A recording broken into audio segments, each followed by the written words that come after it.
The Honorable Minister of Home Affairs, Mr. Robeson Benn.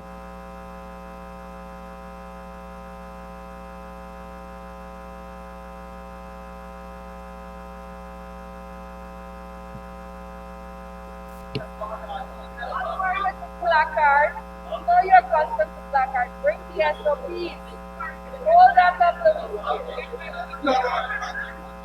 Wait for the SOP there. Order. Order. Thank you, Mr. Speaker. First off, Mr. Speaker, I'd like to congratulate you on your ascension to the chair of Speaker of the National Assembly. Thank you. And also, I would like to congratulate Mr. Lennox Schumann for his position as arriving at the position as Deputy Speaker to the Assembly. And I would also like to congratulate particularly all the new and young members, the new entrants to our debates or participation at the National Assembly. Mr. Chairman,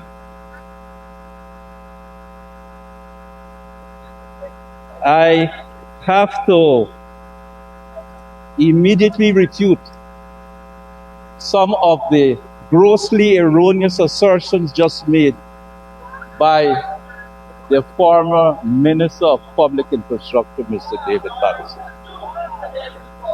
Mr. David Patterson just said here that when the AP and UAFC came into office, there were no implementable projects. There were projects which were on the way. The West Coast Demerara Road, luckily which they completed. There was the East Coast Demerara Road, which they have not to this day completed. There is the Chenny Jagan International Airport. Had difficulties, they changed the scope of works, reduced the size of the building. It hasn't been completed to this day. They don't complete anything, they don't need plans like that. There is the Sheriff Street Mandela Road project, which we started for them to continue the implementation. It has not been completed to this day. 5 years have gone. You don't even complete the plans. Mr. Speaker, imagine the temerity of this honorable gentleman to come here in this honorable house in the full face of the evidence and the facts on the ground and to say those things that he just said. Shameless. Shameless. Can he tell us, the honorable gentleman, how many megawatts of power the APNU has put into the system since they came into office? Mr. Speaker, on a point of order and elucidation, sir, he would like to He's not sitting. He He hasn't taken his asked if seat. I can tell him. He has not taken his seat. So you can't go. Can I get some order, please? Can I get some order? Honorable Member Mr. Patterson. Yes, Honorable sir. Honorable Member Mr. Patterson. The only way I can allow your Stand in point of order. elucidation is if the current speaking member decides to give way to you. If he doesn't, then you will have to take your seat. Honorable Member Mr. Benn, would you concede to Mr. Patterson? I will not. Honorable Member Mr. Patterson, please take your seat. Honorable Member Mr. Benn, continue. Mr. Speaker, the honorable gentleman spoke about oil and gas, about working group on oil and gas, about having expert knowledge in oil and gas. Mr. Speaker, Mr. Speaker, Where were these gentlemen who were rounding them out talking about oil and gas when the exploration was being done? When I went out there on the ships doing the seismic exploration, where were these people who suddenly have overnight expert knowledge in oil and gas and to come here to speak in the manner that they speak on this matter without wanting to engage with those who work on the projects and those who created the discovery? When we found the oil, they said it was an elections gimmick. They said it was an elections gimmick. Now they are the most convinced persons on the face of this earth on questions of oil and gas, something which they're just now learning about. Mr. Chairman, another shameless thing, and I can't deal with all of them without impairing the presentations I want to be. The honorable gentleman should read the NOR Consult report on the Milo Falls project.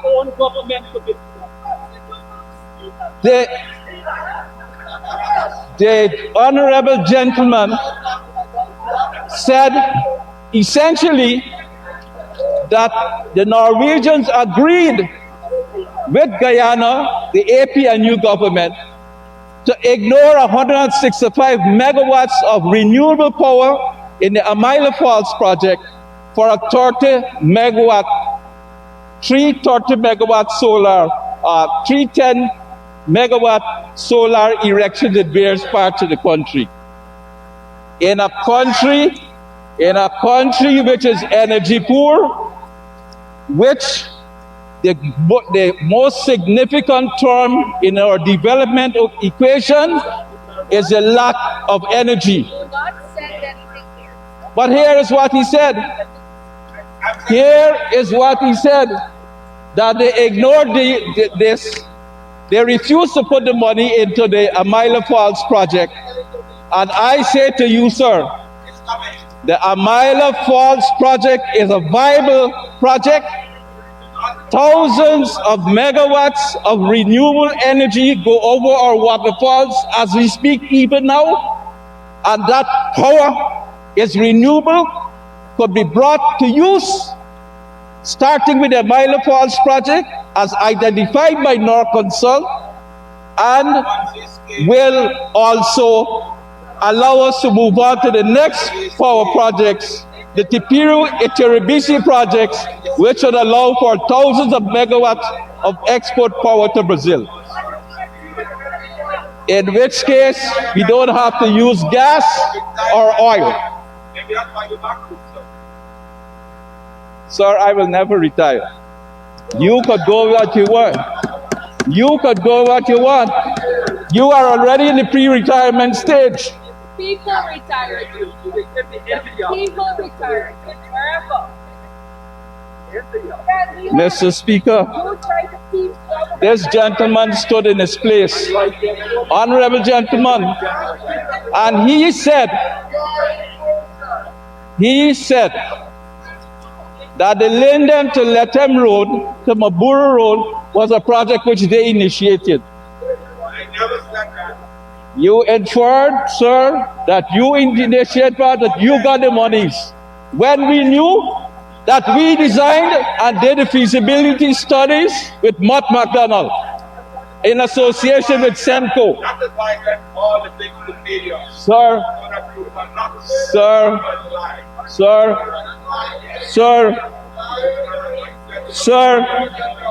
the studies we did with NOR Consult and with financing which we initiated, the management and the negotiations with DFID for 100 million United States dollars related to making the first phase of an asphaltic road to Mabura and the building of a bridge across the Essequibo River at Kurpakari. That is a fact. And it's in the studies which were done by Mott MacDonald. Another effort this gentleman, honorable as he supposedly is, to confuse persons in respect of what the projects were. And I would also remind the honorable gentleman and the persons on that side, for the Mila Falls project, the Honorable Member Harmon and the former Honorable Member Rupert Rupnarine were flown into the interior, landed on the road at several different places, agreed with us that it was a good project after having read the reports we gave them, and came back to Georgetown and praised the project. And it was reported in the press. Later, perhaps when they got together in their cabal or whatever they do, they decided to abandon the project and leave 19 million United States dollars lying in the bush, wasted money so far.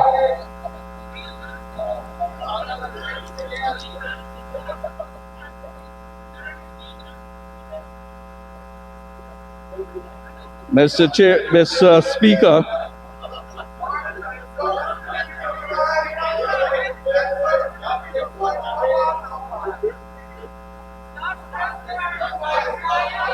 Mr. Chairman,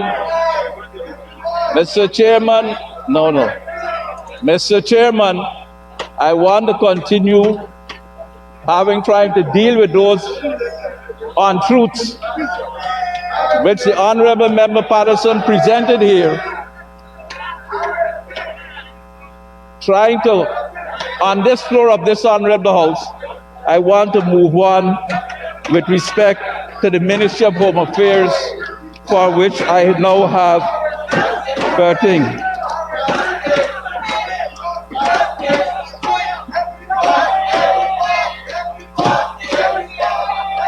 Order. Please allow the Honorable Minister to make his contribution. I recognize that the previous contributor had a relatively quiet tone. Please.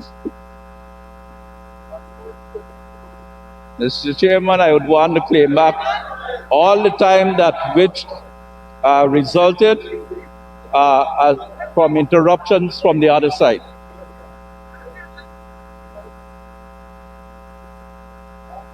Mr. Chairman, we have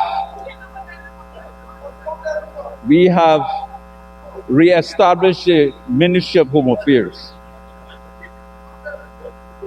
as now an unpretentious and a more down-to-earth institution to deal with the issues of crime, to deal with the issues of public safety in Guyana.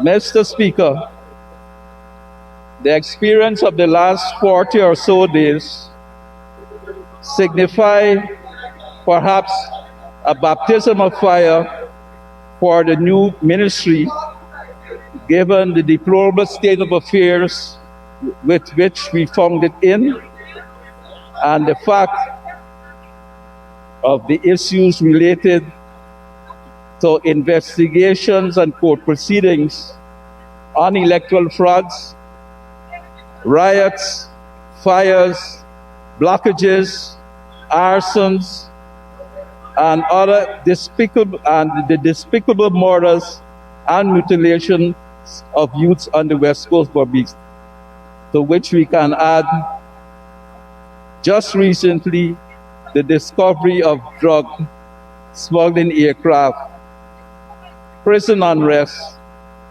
and the overarching problem of the struggle against the coronavirus pandemic. It is important that we should know and that we should identify in the situations that we have in Guyana, when there are violent eruptions, particularly related to electoral issues, that there is a link between politics and crime. particularly at elections time. And I have to say clearly that the racially inspired unrest on the West Coast Babies identifies against the link between politics and violent crime and ethnic-related crime in Guyana. And the eruptions which we just witnessed add another sordid chapter to this issue.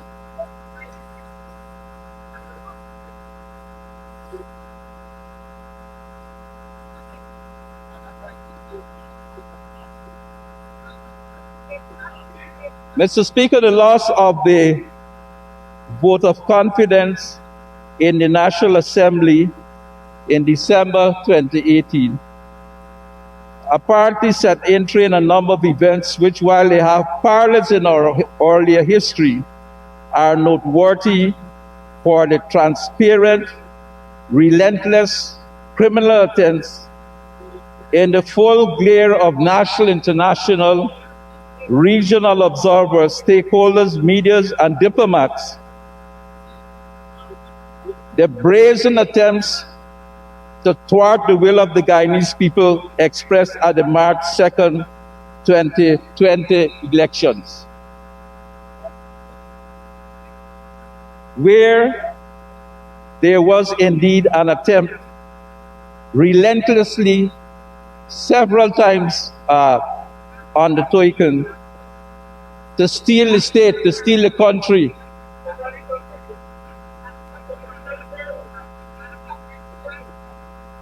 Despite the advanced placement of military and political agents in key administrative positions, the penetration and the corruption of the Guyana Elections Commission, and the access to public funds unrestricted, and the use of public assets for political purposes, all those weapons which were formed against the will of the Guyanese people did not prosper. Did not prosper.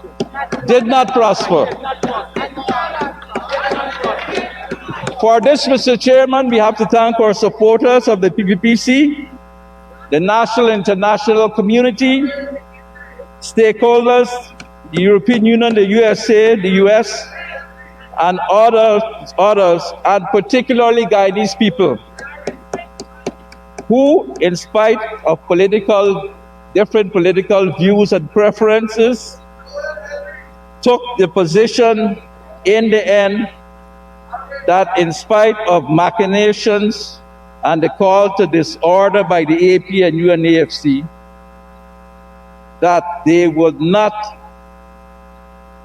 that the people took the position in solidarity around Guyana's democracy, around peace, that they would not be sucked into a situation which would lead to a breakdown in law and order, and which would have allowed for a continuation of undemocratic governance in the country.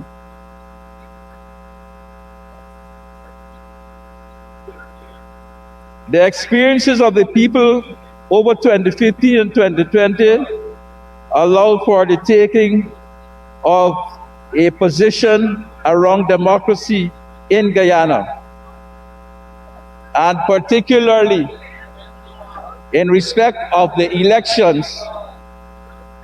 The people said, not this time,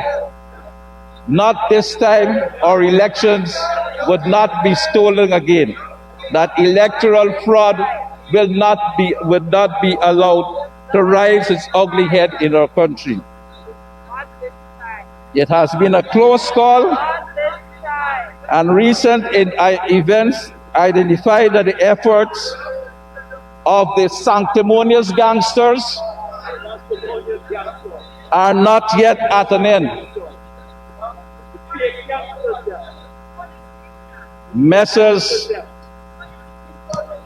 Messrs. Former President Granger and the Honorable Member Harmon alighted on the communities of Belladrum, Cotton Tree, and others on the west coast of Berbice, and in their aftermath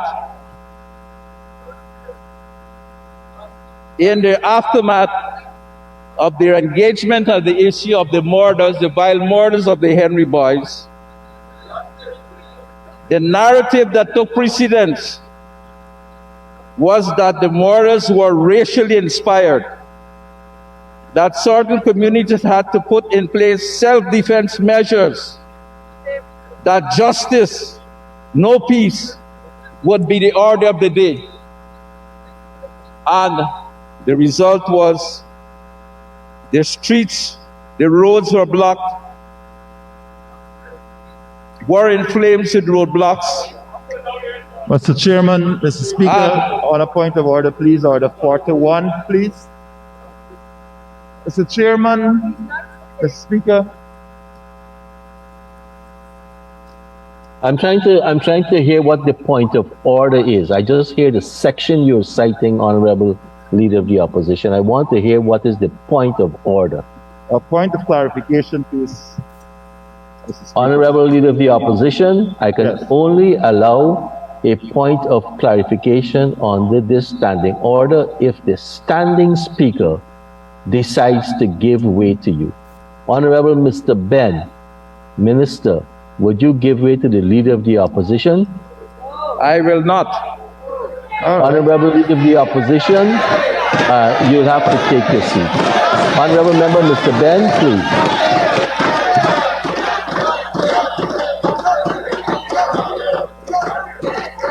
Honorable members, please, I could hardly hear Mr. Benn. I know he hasn't. So please, order. Let us respect the Mr. presenters. Chairman, I want to, Mr. Speaker, I want to assure the members of this honorable House and all Guyanese that the justice Honorable members, which please is order. required and must be given in relation to the vile murders of the Henry boys and in respect of those, the harassing, the persons who were beaten and robbed, those who suffered property damage, that there will be justice related to all of those things. Justice for all.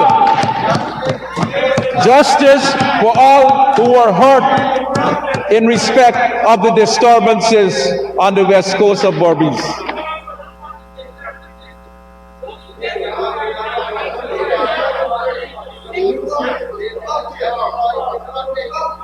The important thing, however, Mr. Chairman, Mr. Speaker, what I want to point out is that the politics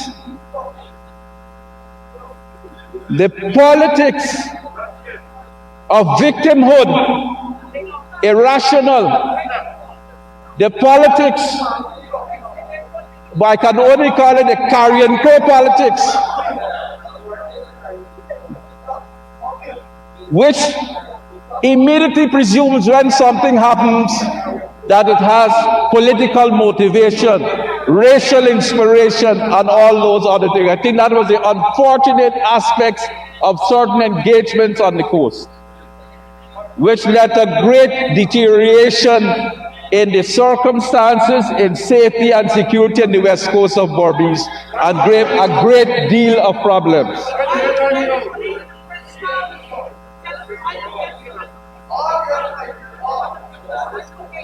And I want to encourage my erstwhile friend, Mr. Harmon, the honorable member, that he should not follow the path of his former leader of becoming an ahistorical leader of the AP and UAFC.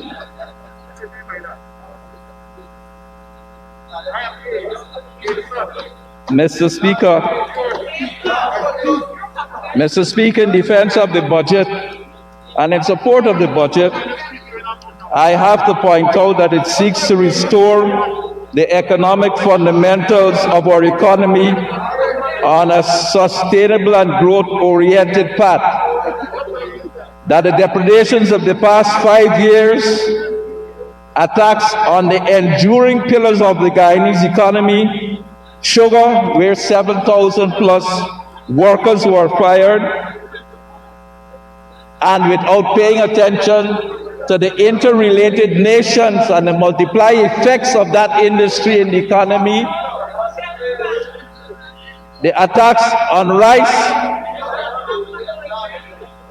the attacks on bauxite, where they allowed the road to be, the Robeson River to be blocked and brought an end to the production of the Rusal Company and the loss of work and wages and sustenance of families at Kokwani, Kurubuka, Ururu, Mapletown, Linden and beyond, and New Amsterdam. All those persons lost their jobs as a result of that action. And one is left to wonder why the government then allowed some miscreants to continue for months the blockage of a river to international and ordinary traffic. But the workers and their workers lost their jobs, and the families lost income and sustenance. In 5 communities,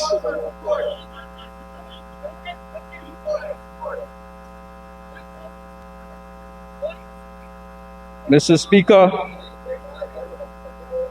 we have now a change from that which is a parasitic approach to the relationship between the government and the economy, where taxation was oppressive,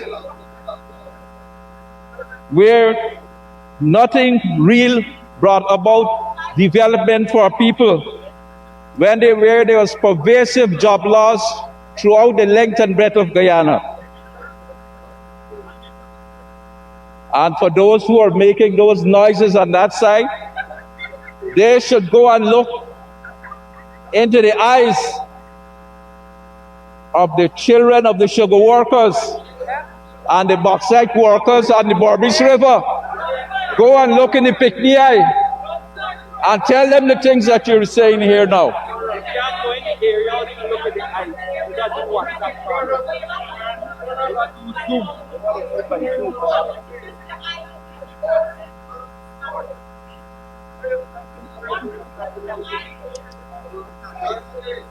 Mr.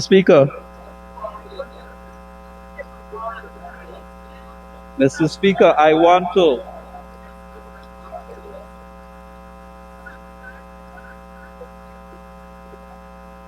Mr. Speaker, going to the Ministry of Home Affairs, the new ministry, I would say that the ministry was delimbed. That Minister Felix had a separate ministry which took disparate parts of the ministry. It was disjointed and misused. SOCU became a political prosecution agency for the government then. It was abused. The community policing groups, the whole apparatus has collapsed. But the diverse communities which the community policing groups represented do not rely, do not expect, do not have any confidence any longer in the community policing groups. And the community policing groups are 80% inactive at this moment.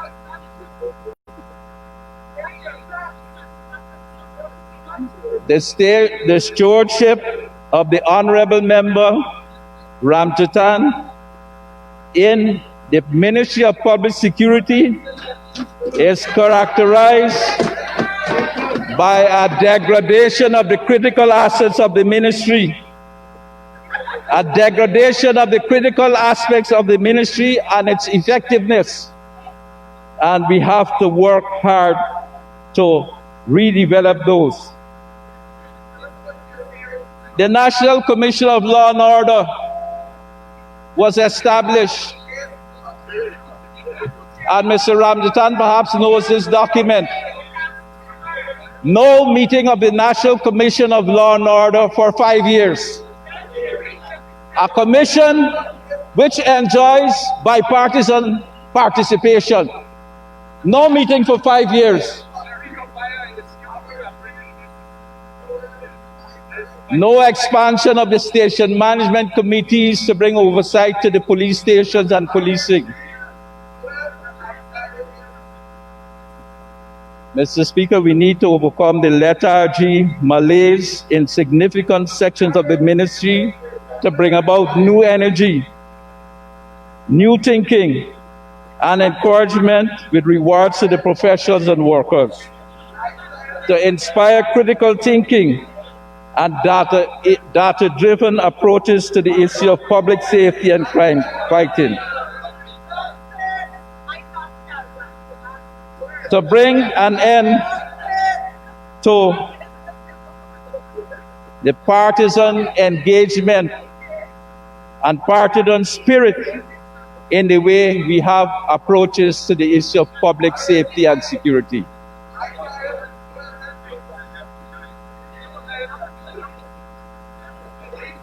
Mr. Speaker, the Guyana Police Force is mandated now to restore a professional culture and pride to its institution. There are reassignments of responsibilities on the way which are not yet concluded. The regional-based system has now been put in place. We want the Guyana Police Force to be service-oriented, helpful, from the hostile, predatory, compromising, disdainful posture that is present in too many places of the agency. Police corruption is a major problem. The lack of diversity in the police force and the other related agencies is a problem. And the issues of complaints of wrongful dismissals and unfair advancement activities is still a problem. We have asked throughout the force and other agencies for the establishment of a 10-point iterative improvement program and plans to be embarked upon. Training and retraining and exchanges with regional and other police forces will be undertaken. And by regional, I mean at the CARICOM level and even by extension further on. An improvement in public relations, communications, and to some extent, a civilianization of certain aspects of the force will be undertaken so as to free up trained police to put boots on the ground to do proper police work. Body cameras are being used. Vehicle cameras will be installed in the vehicles. GPS tracking and certain citizen activity capture will be accepted. Random drug testing and program health checks will also be undertaken. The police have had the unfortunate experience during election time of being dragooned, mustered, and marched to vote. Policemen were used in deplorable ways, both at the Ashman's building, GCOM headquarters, and even here in this building, in respect of electoral issues.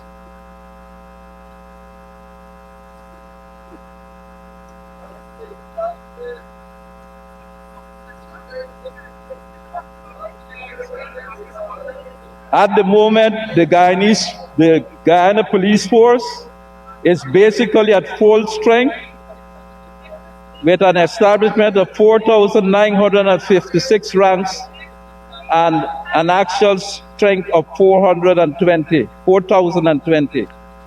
Honorable Minister, I had given you back some of the time from the interruptions, so you were at full strength then. But you would need an additional 5 minutes to conclude. Can someone so move? Mr. Speaker, I ask for the 5 minutes more for the honorable member to conclude his speech. It might be appropriate for me to ask now also that we suspend the standing order and continue tonight until the other two speakers are finished. So I move that motion, sir. Thank you very much. Honorable members, the motion is moved that we suspend the standing order, which currently has us finishing at 8 o'clock, that we suspend it so that the other two presenters can complete their presentations. All in favor?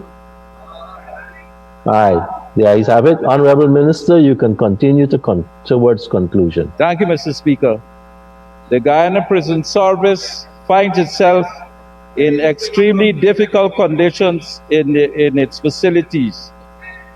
Fires at both the Georgetown and Lusignan prison, and we may remember 17 persons lost their lives in the Georgetown prison fire, have resulted in a degradation of the facilities, in overcrowding, and very difficult conditions. At the moment, at the Lusignan prison, 572 prisoners lie in close proximity to each other with little protection from the weather. We are taking steps even now to build a new temporary facility, and the intention is to build a large new prison building at Lusignan. A program is on the way at Mazaruni, the Georgetown prison, and also eventually at New Amsterdam with respect to putting in new prisons. And this indeed was a program started by Mr. Ramjatan after the fires, the honorable member. My only concern about it is that they are extremely expensive, and the projects are delayed by over 2 years and counting. We still believe in terms of the rehabilitation of prisoners. We have to have a better understanding of the social economics relating to crime. We have to use the sociologists to have a better understanding of the issues related to crime, particularly amongst young people. And again, I say that the amount of persons in our prisons are 256 persons per 100,000 of the population, which is higher, much higher than the global average, which is about 160 persons per 100,000 of the population.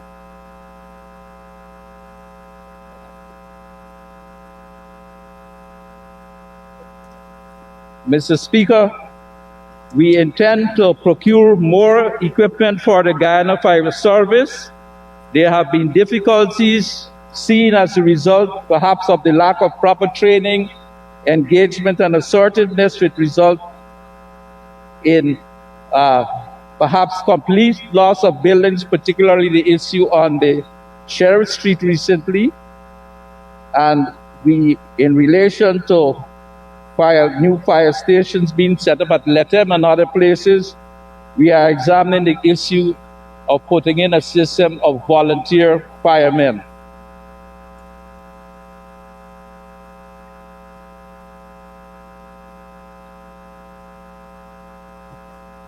Mr. Speaker, I just want to quickly point out that there is a continuation of the citizen security program, which is supposed to secure lives and livelihoods, particularly for youth and to prevent the tendency to go towards criminal activities. This program was started in 2014 under Minister Rohi, and I was glad recently to be able to partake in the graduation of a number of youth in relation to this program, but I still think that the direction of the program should be towards more sustainable, practical engagement in relation to the issue of sustainable livelihoods, and that is something which we would want to see.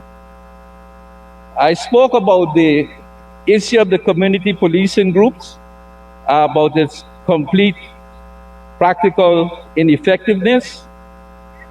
I pay some attention to the issue of some issues relating to the licensing of firearms. It appears as though 2020 was a banner year for the issuances of firearms at the hand of the minister without the engagement of the Firearm and Licensing Board. 61% of all firearms issued in 2020, in the 7 months so far, were issued at the hand of the minister without the engagement of the Firearm and Licensing Board. There are all kinds of talk about why this has occurred, and certainly it is examined and thought of as a strange issue, and there are many complaints about it, but I want to assure this Honorable House that this is not a practice I will continue or undertake. That said, Mr. Speaker, I want to fully support and commend this budget to the House.